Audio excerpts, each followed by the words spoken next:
अस्सलाम वालेकुम। वेलकम हमारे डेप्रिसिएशन के नेक्स्ट लेक्चर के अंदर। हम लोग इस वक्त प्रिंसिपल ऑफ अकाउंटिंग के अंदर चैप्टर नंबर 1 डेप्रिसिएशन को कैटर कर रहे हैं, और जो क्वेश्चन हम अब करने जा रहे हैं लॉन्ग क्वेश्चन, वो आपका हमारे Suhail Afzal principle of accounting की बुक के पेज नंबर 250 पे है। लेजर जिस तरह आपके सामने मौजूद है उसी तरीके से हम करेंगे, और सारे सोल्यूशन के अंदर तमाम तफसीलात जो क्वेश्चन में दी हुई हैं उनको लिखेंगे, उसके बाद फर्दर आगे मूव करेंगे। आज भी हमारा जो मेथड होगा वो स्ट्रेट लाइन ही होगा। हमने सारे के सारे क्वेश्चन अभी तक स्ट्रेट लाइन के ज़रिए किए हैं। जो आपका पहला मेथड है आपका डेप्रिसिएशन, सेम डेप्रिसिएशन वाला, पहले हमने फार्मूले क्वेश्चन किए, फिर हमने परसेंटेज के क्वेश्चन किए। आज भी हमारा परसेंटेज वाला ही क्वेश्चन है, बस थोड़ी सी आज चेंजिंग आएगी। क्वेश्चन है हमारे पास एक्स एंड कंपनी वाला, ये आप निकालें पेज नंबर 250 और साथ साथ देखते जाते हैं, और जो जो कंटेंट मिलेगा इस तरह से हम उसको वहाँ पे रिकॉर्ड करते जाएंगे। X and company purchase a machinery, so ये जो आपका लेजर बनेगा ये मशीनरी अकाउंट होगा, साथ साथ आप रिकॉर्ड कर लें machinery account. Next, x and company purchase a machinery for ₹70,000 on 1 जुलाई 2002। तो यहाँ पे हम लिखेंगे कॉस्ट हमारे पास आ गई 70,000 और जुलाई 1 2000। आपके बुक में ये जो होगा वो गालिबन कोई और ईयर होगा, year doesn't matter, year change हो सकता है, बाकी क्वेश्चन जो होगा उसका फॉर्मेट और अमाउंट वगैरह तकरीबन आपकी सेम होंगी। They spend 8,000 on it's installation. तो याद रखिएगा कि 70,000 मशीनरी, हमने 70,000 मशीनरी ख़रीदी है, 8,000 वो उसकी इंस्टॉलेशन पे लगता है। तो याद रखिएगा कि अगर आपसे मैं बड़ा आसान सा हल बच्चों को बताता हूँ अपनी मुख्तलिफ वर्क क्लासेस के अंदर कि हम इस जब भी कोई एसेट ख़रीदते हैं तो हम उसकी जो कॉस्ट है वो किस तरह फाइंड आउट करते हैं। तो देखें, अगर आपके पास आपने एक एयर कंडीशन लगवाया अपने घर के अंदर, तो एयर कंडीशन आपको पड़ा तकरीबन 18-20 हज़ार रुपये का, और आपने उसको लगवाने के लिए आप उसके ऊपर आपकी और फर्दर कॉस्ट आ गई, लाइक 2,000 लेबर ने ले लिया, बाकी उसकी जो ब्रैकेट्स वगैरह वो तमाम चीज़ें में 1,000 एक वो लग गया, उसको लाने के अंदर 2-1,000-3,000 वो खर्चा आ गया, तो 5-6 हज़ार रुपये आपका और ऊपर लग गया। तो आपने तकरीबन 26,000 रुपये खर्च करके 20,000 रुपये इस एयर कंडीशन की परचेज प्राइस और 5,000 रुपया उसके ऊपर जो उसकी इंस्टॉलेशन पे खर्चा आया। तो अगर आपसे कोई पूछे कि आपका जो एयर कंडीशन है वो कितने का पड़ा आपको, तो आप कहेंगे मुझे उसकी कॉस्ट पड़ी 25,000, उसमें आप अपनी इंस्टॉलेशन की कॉस्ट शामिल करेंगे। Same is the case hair, जो मशीनरी आपने परचेज़ की है ये 70,000 की है, पर 8,000 रुपये उसकी इंस्टॉलेशन पे आया है, तो हम यहाँ पे 8,000 लिख के इसको ऐड कर लेंगे और ये बन जाएगा 78,000। Next, prepare the machinery account for the first 4 years. तो जो टाइम है आपका वो है आपका 4 years under straight line method. जो मेथड है आपका वो है स्ट्रेट लाइन, जो आपका सेम वाला मेथड है। Next, depreciation is return of at 10% per annum. फिर आपको परसेंटेज दी हुई है क्वेश्चन के अंदर, फार्मूला से क्वेश्चन सॉल्व नहीं होगा। तो रेट ऑफ डेप्रिसिएशन, मैं थोड़ा सा इसको एब्रीविएट करूँगा, तो इसे स्मॉल शॉर्ट में लिखूँगा, डेप्रिसिएशन को 10% पर एनम। अच्छा, अब याद रखिएगा ये 10% के साथ में P.A, मैंने पिछली वाली वीडियोज़ में भी ये बात बयान की थी, P.A से मतलब पर एनम। एनम वर्ड निकला है एनुअली से, पर एनुअली मतलब सालाना हमने 10% की डेप्रिसिएशन पे लगानी है। मतलब इसको मैं इस तरह बयान करूं कि अगर हमारा एसेट पूरे साल चले तो उस पर 10% डेप्रिसिएशन आएगी, और अगर पूरे साल ना चले, कम साल से कम टाइम के लिए चले, तो फिर पूरी 10% डेप्रिसिएशन उसके ऊपर अप्लाई नहीं होगी। तो इसको आपने ज़हन में रखना है, क्योंकि आज के क्वेश्चन में ये पॉइंट रेज होगा। Next, assume the accounts are closed every year, ठीक है, उसने बता दिया 31 दिसंबर को आपके अकाउंट्स क्लोज होते हैं। 4 साल का आपने रिकॉर्ड बनाना है, हमने लेजर बना लिए और स्ट्रेट लाइन के ज़रिए, और कॉस्ट आपको दी हुई है 78,000। सबसे पहले यहाँ पे आप अमाउंट ऑफ डेप्रिसिएशन निकाल लें, ये आपका दूसरे नंबर पे ज़रूरी काम होता है, क्योंकि चाहे फार्मूला हो चाहे परसेंटेज हो, आपको ये पहले फाइंड आउट करना होता है, फिर आप जो है आगे क्वेश्चन की तरफ मूव करते हैं। तो 78,000 पूरी ही अमाउंट लेंगे आप उसकी, और मल्टीप्लाई आपकी परसेंटेज है 10%। अच्छा, अब थोड़ा सा चेंज है यहाँ पे, याद रखिएगा कि आपने मैं चलें इसको सॉल्व कर लेता हूँ। ये टोटल बनेगा 10% के हिसाब से हमारे पास, अगर हम इसको कैलकुलेट करें तो 7800 सालाना, पूरे साल की डेप्रिसिएशन इसमें आएगी 7800। अच्छा, अब ये तो आपने निकाल ली, ये सपोज करके कि सारे सालों में आपने सेम डेप्रिसिएशन को रिकॉर्ड करना है, पर याद रखिएगा कि पहले वाला साल पूरा साल नहीं है, मतलब आपका ईयर स्टार्ट हो रहा है जुलाई 1 से, तो असल में ईयर स्टार्ट नहीं हो रहा है, इन्होंने जुलाई के अंदर साल के दरमियान में मशीनरी को परचेज़ किया है। तो साल के दरमियान में जो मशीनरी को परचेज़ किया, इसका मतलब पूरे साल ने चले हुए जुलाई से लेके, अगर आप गिनें तो जुलाई, अगस्त, सितंबर, अक्टूबर, नवंबर और दिसंबर, 1 2 3 4 5 6 मंथ सिर्फ दिसंबर तक इस्तेमाल हुई है, पूरे साल इस्तेमाल नहीं हुई। तो इसका मतलब ये है कि ये जो डेप्रिसिएशन है ये तो पूरे साल की है। अच्छा, मैं आपको एक बात बयान करूं यहाँ पे कि हम जब डेप्रिसिएशन निकालते हैं, इसके अंदर हम एक कैलकुलेशन को छोड़ देते हैं, वही होता है कि ये पूरे साल की डेप्रिसिएशन होती है 12/12, मतलब 12 महीने हैं साल में, और हम 12 महीनों के निकाल रहे हैं, तो टोटल आ गए 7800। लेकिन क्योंकि ये लिखने की ज़रूरत नहीं पड़ती, क्योंकि 12/12 लिखने का मीनिंग है मतलब 1 10 1 नहीं होगा, 1 10 10 नहीं होगा, तो इसलिए लिखने की भी ज़रूरत नहीं पड़ती, लेकिन ओरिजिनली ये मौजूद होते हैं यहाँ पे। अब मेरा ये पॉइंट कहने का रीज़न, मैंने ये पॉइंट इसलिए यहाँ पे रेज़ किया कि अगर जब हम पूरे साल के निकालते हैं तो ये लिखने की ज़रूरत नहीं पड़ती, क्योंकि 12/12 होता है। लेकिन अगर हम लोगों ने डेप्रिसिएशन 6 माह की निकालनी है, तो 12 तो महीने हैं साल में, हमें कितने महीनों की चाहिए, तो हमें जितने महीनों की चाहिए हम वो डिवाइड बाई 12 कर लेंगे। हमें अगर 8 महीनों की चाहिए तो हम 8 डिवाइड बाई 12। अच्छा, हमें कितने महीनों की चाहिए ये डिसाइड करेगी डेट। अगर तो सेम पिछले क्वेश्चंस की तरह उन्होंने डेट में कोई चेंजिंग नहीं लिखा है तो पूरे साल की होगी, उन्होंने कुछ नहीं बताया। पर अगर उन्होंने ये बता दिया यहाँ पे कि ये जो डेप्रिसिएशन है ये जुलाई से लेके जून तक है, जुलाई से लेके दिसंबर तक है, तो इसका मतलब जुलाई, अगस्त, सितंबर, अक्टूबर, नवंबर और दिसंबर 6 महीने बनते हैं।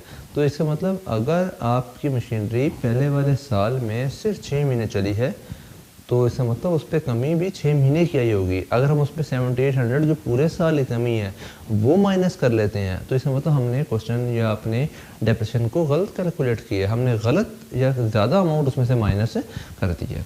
अच्छा, अब इसको बेहतर तरीके से जो है वो मैं यहाँ पे लिख तो लेता हूँ, आप पूरे साल की डेप्रिसिएशन 7800 आती है, लेकिन इसको जब हम यहाँ पे वर्किंग में लिखेंगे तो वर्किंग का असल फ़ायदा आपको इन जैसे क्वेश्चंस में होगा। बाकी जो पिछले क्वेश्चन थे वो जो आसान थे उसमें वर्किंग की ज़रूरत शायद नहीं भी हो, पर इसमें आपको वर्किंग की ज़रूरत पड़ेगी। आपने मशीनरी को परचेज़ किया 78,000 का, और कब, अब आपके पास ईयर मौजूद है, आपके पास 2002, डेट क्या थी जी, जुलाई 1। अब ये 2002 के अंदर जुलाई से लेके दिसंबर 31 तक ये मशीन चलेगी। अच्छा, इसी के सामने यहाँ पे ना आप कैलकुलेशन भी कर लिया करें, ये पूरा साल है और इसकी कैलकुलेशन यहाँ पे हम करते हैं ताकि आपको क्लियर हो कि 78,000 मल्टीप्लाई 10 डिवाइड बाई 100, पर ये पूरा साल तो नहीं चली, ये तो 6 महीने चली है, जुलाई से दिसंबर, तो जुलाई, अगस्त, सितंबर, अक्टूबर, नवंबर और दिसंबर, तो मल्टीप्लाई 6 जितने महीने चली है डिवाइड बाय पूरे number of months in the year 12, तो ये टोटल हमारे पास अमाउंट बनेगी तकरीबन 78 का अगर हम लोग हाफ करें तो ये बनेगा 3900 यस। तो 3900 की डेप्रिसिएशन आपकी पहले 6 महीने की, मतलब पहले वाले साल 2002 की के अंदर मौजूद होगी। नेक्स्ट माइक ठीक कर लो। नेक्स्ट हमारे पास 2002 के बाद जब नेक्स्ट ईयर ये डेप्रिसिएशन 3900 माइनस होगी और यहाँ पे हमारे पास आएगी तो ये बनेगी हमारे पास तकरीबन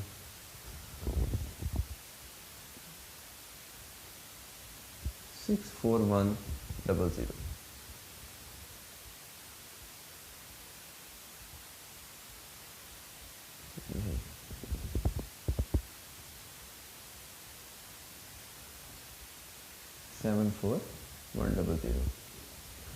माइनस 20 साल डेप्रिसिएशन आप फिर कैलकुलेट करेंगे और चूँकि ये डेप्रिसिएशन आपकी इस साल फाइंड आउट होगी फिर सेम उसी अमाउंट के ऊपर 78,000 मल्टीप्लाई 10 डिवाइड बाई 100। पर इस साल दिसंबर के बाद चूँकि अब मशीनरी जनवरी से लेके इस साल 2003 में पूरा साल चलेगी, इसलिए इसके बाद पूरे साल की डेप्रिसिएशन आएगी।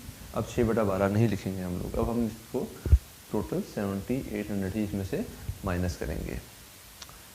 नेक्स्ट यहाँ पे 7800 को माइनस करें तो हमारे पास यहाँ पे आ जाएगा 10 11 3 और 13 में से अगर हम 7 निकाल दें तो 66300।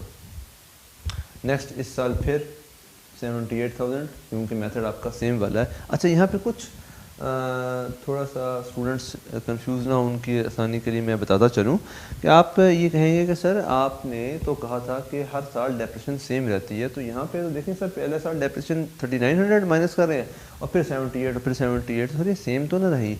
याद रखिएगा कि सेम से मुराद है कि हम सेम अमाउंट पे उसको निकालते हैं। मतलब अगर आपने फार्मूला लगाना है तो वो जो कॉस्ट होगी वो हर साल जो कॉस्ट होगी वो एक ही कॉस्ट स्क्रैप वैल्यू और लाइफ पे लगा के अमाउंट निकाल लेंगे और यहाँ भी परसेंटेज लगाएंगे तो सेम से मुराद है कि वो अमाउंट जो है वो जिस पे आपने परसेंटेज लगानी है वो अमाउंट आपकी सेम होनी चाहिए।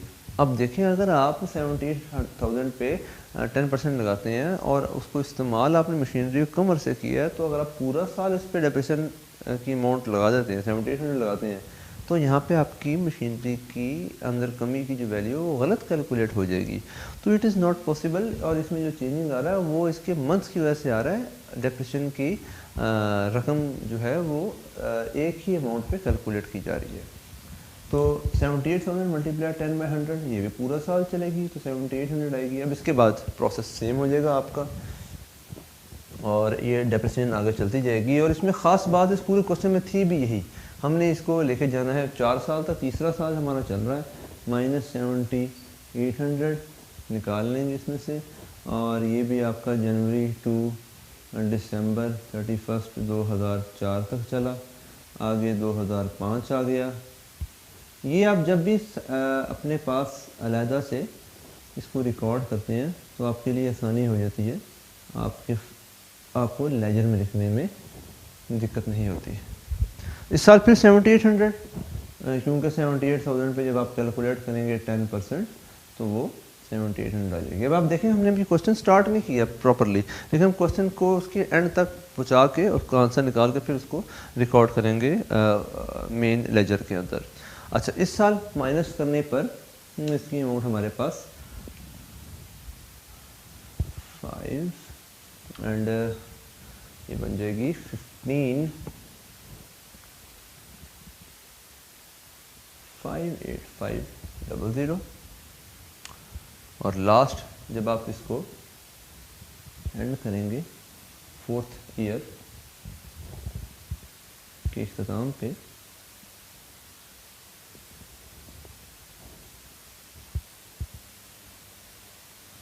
50700 इसकी वैल्यू बच जाएगी और यही आपका जो है आंसर है। अब इस क्वेश्चन को हम लोग प्लेस करते हैं लेजर में। तो इसमें ख़ास बात आपकी वो ये मंथ की कैलकुलेशन ही थी, अदरवाइज सारा का सारा क्वेश्चन सेम है। अब हम थोड़ी सी आसानी के लिए स्टार्ट कर देते हैं। अब आपको ईयर मालूम है तो 2002, इधर भी 2002, अब बाकी अपना क्राइटेरिया वही। सिर्फ चेंजिंग क्या है कि यहाँ पे आमतौर पे हर क्वेश्चन में जनवरी 1 आता है, पर यहाँ पे आपके पास जुलाई 1 है, क्योंकि ये पहले साल में इन्होंने सिर्फ 6 महीने यूज़ किया है। तो जुलाई 1, पर एंडिंग फिर भी कब होगा? दिसंबर 31। अच्छा, अगर तो क्वेश्चन के अंदर आपको बयान किया है, जिस तरह इस क्वेश्चन में बयान किया हुआ है कि assume that the accounts are closed every year on 31 December, बताया हुआ उन्होंने। पर अगर नहीं भी बताया होगा तो मैंने आपको कहा कि आपने यही एज्यूम करना है कि जो ईयर है वो एंड हो रहा है 31 दिसंबर को। तो हम इसे टोटल करते हैं, पहले यहाँ पे लिख लेते हैं। आप जानते हैं सबसे पहले यहाँ पे आता है कैश अकाउंट, और यहाँ पे आता है आपके पास डेप्रिसिएशन अकाउंट। नए आने वाले व्यूवर्स, स्टूडेंट्स को ये बात क्लियर कर दी जाए कि ये जो हम कैश और डेप्रिसिएशन लिख रहे हैं, ये हमने एक एंट्री के ज़रिए इसको इस लेजर ने प्लेस किया है। आप उस एंट्री को जान सकते हैं, उसके बारे में तफसील हासिल कर सकते हैं हमारी डेप्रिसिएशन के पहले वाले क्वेश्चन में, मतलब और दूसरे वाला क्वेश्चन है जो कि हमने बिल्कुल स्टार्टिंग की वीडियो में बनाया था, तो आप उसमें उसको देख सकते हैं। कैश अकाउंट हमारे पास है 78,000। अब आपने सिर्फ यहाँ से उतारने का काम करना है। 78,000 डेप्रिसिएशन है हमारे पास पहले साल की 3900, क्योंकि ये आधे साल की थी, और बड़ी साइड है 78,000 की। नाउ लेजर आपका अप्लाई हो रहा है, लेजर के रूल्स अप्लाई। 78,000 में से 3900 माइनस करें तो आपके पास बैलेंस कैरी डाउन आ जाएगा 74100। 74100 तो नीचे आप लिखे जाएँ, ऊपर line छोड़िएगा। Balance brought down January 1 2003, दिसंबर 31, दिसंबर 31, depreciation account balance carry down 74100। अब अपने ये दूसरे साल की डेप्रिसिएशन को और अमाउंट को रिकॉर्ड करना है 7800, और माइनस किया तो हमारे पास आ जाएगा 66300। 5 साल हैं, 3 साल और हैं, इसे आगे शिफ्ट करेंगे। मैं थोड़ा सा स्क्वीज़ करूँगा इसे, क्योंकि मेरे पास जगह थोड़ी सी कम है, आपने ऊपर जगह ज़रूर छोड़नी है। बैलेंस ब्रॉड डाउन जनवरी 1 2004, दिसंबर 31, डेप्रिसिएशन अकाउंट और बैलेंस कैरी डाउन। बड़ी साइड बाद में लिखते हैं, पहले डेप्रिसिएशन को रिकॉर्ड करते हैं। 7800, 66300 बड़ी साइड है,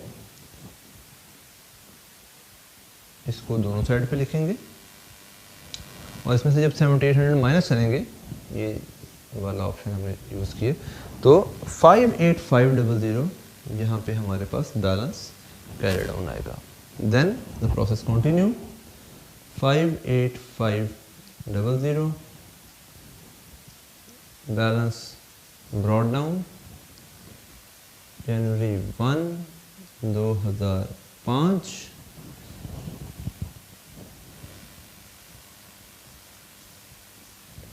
इधर 2005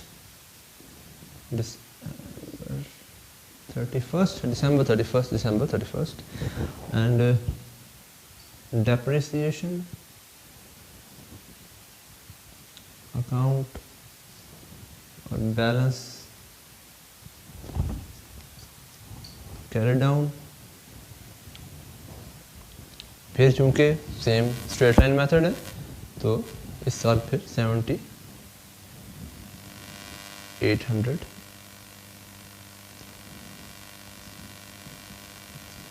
हम माइनस करेंगे। बड़ी साइड है 58500, इधर भी लिखें आप 58500 और माइनस करें 7800 तो हमारे पास बच जाएगा 50700 और ये आपका आंसर है। पर यहाँ तक आपने रुकना नहीं है, इसको नीचे ब्रॉड डाउन करना है। 50700 बैलेंस ब्रॉड डाउन जनवरी 1 2006।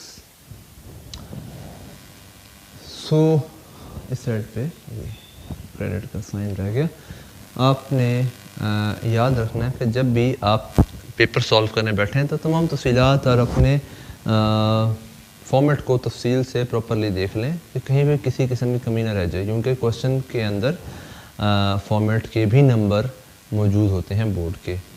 सो बोर्ड में जब आप सॉल्व करने जाएंगे तो ये तमाम चीज़ें, वर्किंग, सोल्यूशन, आपका फार्मूला और ये आपके फॉर्मेट की तमाम लवाज़मात, ये तमाम चीज़ों का वहाँ मौजूद होना ज़रूरी है ताकि आप एग्ज़ामिनर जो है उसको जिस भी तरह से देखें नंबर की कटिंग आप कम से कम हो आपके क्वेश्चन के अंदर। So this was it. इंशाल्लाह मुलाकात करते हैं नेक्स्ट वीडियो में। Thank you.